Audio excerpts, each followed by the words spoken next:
SG Consultancy Services. Study MBBS in Russia, Philippines, Uzbekistan. ఏం బాగాలేదు ఇప్పటికి మీ నాన్నగారు? డాడీకి కొంచెం హెల్త్ ఇష్యూస్ జాయిండీస్ అనే అలా ఉంటుండే. కొంచెం జాండీస్ అడ్వాన్స్ స్టేజ్ లో ఉండే. ఆఫ్టర్ మా మ్యారేజ్ అయిన 3rd month లోనే డాడీ చనిపోయారు. ఓ ఎన్ని ఇయర్స్ అవుతుంది? 15 years. మాది మ్యారేజ్ 15 ఎగ్జాక్ట్లీ మ్యారేజ్ అయిన 3rd month కి చనిపోయారు డాడీ. ముందే ప్లాన్ చేసి మ్యారేజ్ చేశారు మీకు? లైక్ అంటే ఫస్ట్ నాయనమ్మే చనిపోయి, అసలు నానమ్మ చనిపోతారని మేము ఎవరం ఎక్స్పెక్ట్ చేయలేదు. ఫస్ట్ November 4th మా వెడ్డింగ్ డే. నాయనమ్మ నవంబర్ నుంచి అంటే Feb లో నాయనమ్మ చనిపోయారు. నాయనమ్మ చనిపోయిన 13th డేనే డాడీ చనిపోయారు.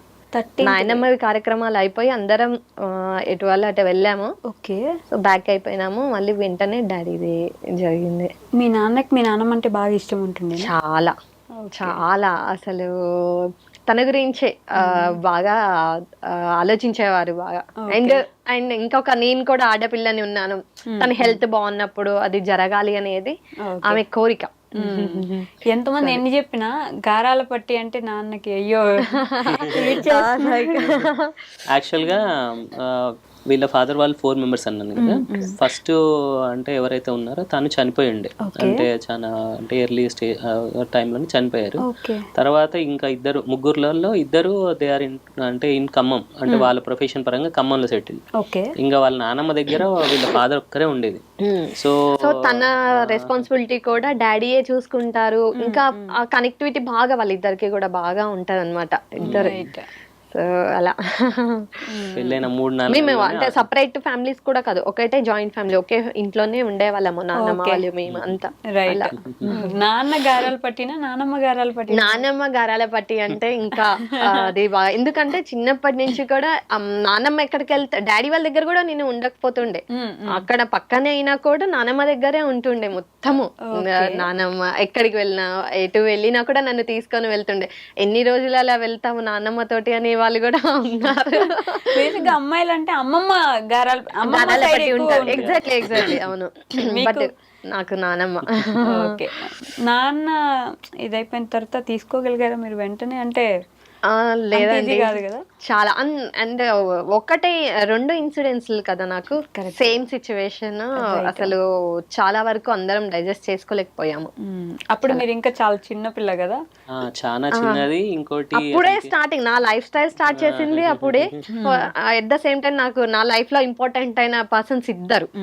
అది ఇప్పటికీ నేను అది తలుచుకుంటే నాకు అది పెయిన్ఫుల్ గా ఉంటుంది. యాక్చువల్ గా అంటే తను ఒక ఇంటి నుంచి ఇంకో ఇంటికి వచ్చి సెటిల్ అయ్యే టైం కూడా అంటే టైం కదా, షార్ట్ టైం లోనే అటు ఇట్లాంటి కొలాప్స్ కావడము, సడన్ గా అంటే అటు వెళ్ళి మళ్ళీ రావగానే నాయనమ్మది అయిపోగానే మళ్ళీ ఎమ్మటే కావడము, చాలా అంటే ఆ టైంలో లిటరల్లీ నేను అంత అంటే కొంచెం తీసుకోలేకపోయాను. ఆ టైంలో నుంచి బయటికి రావడానికి వేణుగారు అయితే చాలా అండి.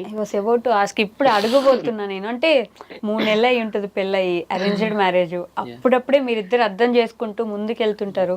ఇద్దరు చాలా ఇంపార్టెంట్ పర్సన్స్ తన లైఫ్ లో. అలా చనిపోయాలన్నప్పుడు you are the main person. ఆ నిమిషానికి ఆవిడని చూసుకోవాల్సిన బాధ్యత అంతా మీకే ఉంటది కదా. ఎలా ఉండింది అప్పుడు? ఆవిడ ఎలా ఉన్నారు, మీరు ఎలా తీసుకున్నారు? అంటే నేనేమన్నానంటే ఇప్పుడు అక్కడే వదిలేసి వచ్చేస్తే అదే సినారియోలో తను ఇంకా లోకి వెళ్తుంది అని చెప్పేసి వాళ్ళ నాయనమ్మది అయినప్పుడు కూడా నేను తీసుకొని అంటే హైదరాబాద్ తీసుకొని రావడం, కొంచెం మళ్ళీ న్యూట్రలైజ్ చేద్దాం అనే టైంలో మళ్ళీ వాళ్ళ ఫాదర్కి అలా కావడం. సో అలా అయినప్పుడు తను ఇంకా అంటే ఇప్పుడు ఫాదర్ అంటే తనకి ఎలా ఉండే అంటే తనకి బాగా ఇష్టమైన కొన్ని ఉంటాయి. అంటే మొక్కజొన్న కంకులు, నెక్స్ట్ మామిడి పండ్లు. నా మామయ్య ఉన్నప్పుడు పాపం మాకు మ్యారేజ్ 3 months లోనే తను అక్కడి నుంచి అవి పంపించడం బస్కి ఇచ్చి. సో అట్లా నేను ఆ బాండింగ్ చూసిన తర్వాత తనకి ఎట్లా అంటే ఎప్పుడు కూతురు పక్షానే ఉంటారు ఆయన, ఎప్పుడు అలానే.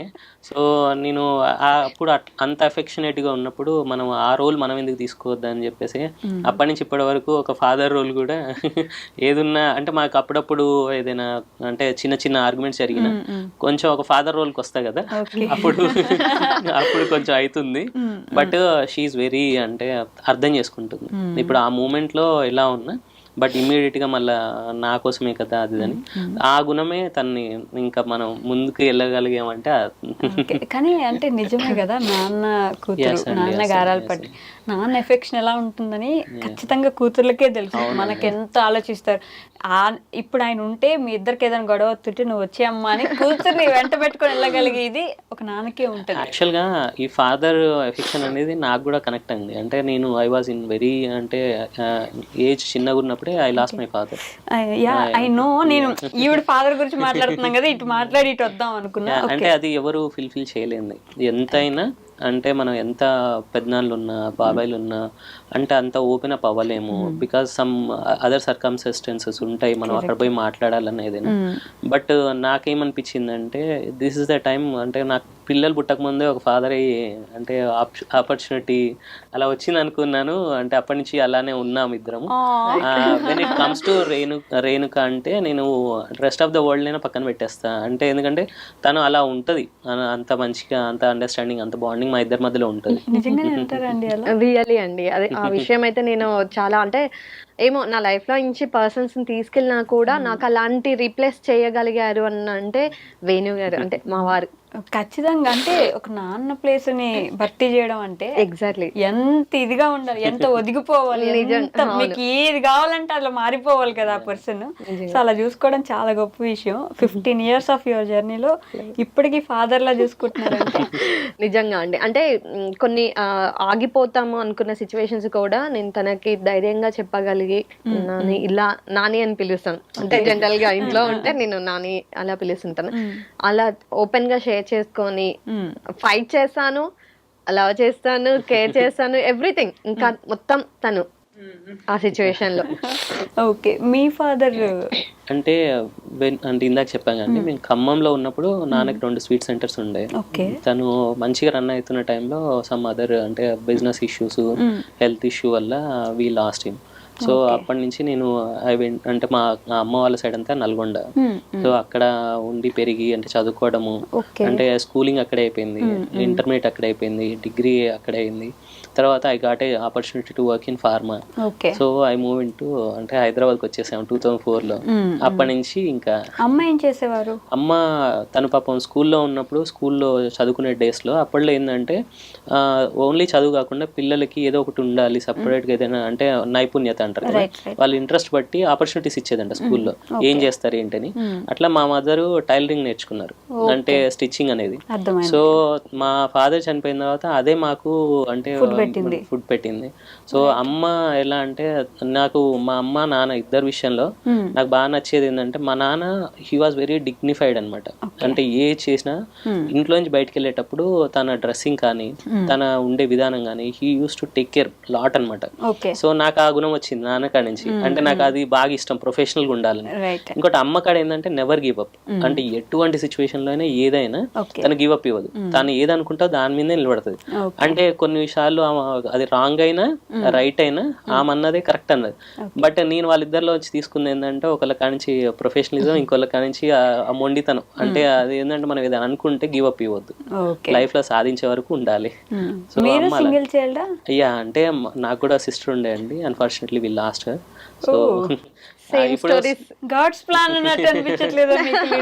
And but what I feel అంటే దేవుడు అయితే తీసుకుంటాడు అది మనకి మళ్ళా రిటర్న్ లో చాలా గట్టిగా ఇస్తాడని అనుకుంటాను.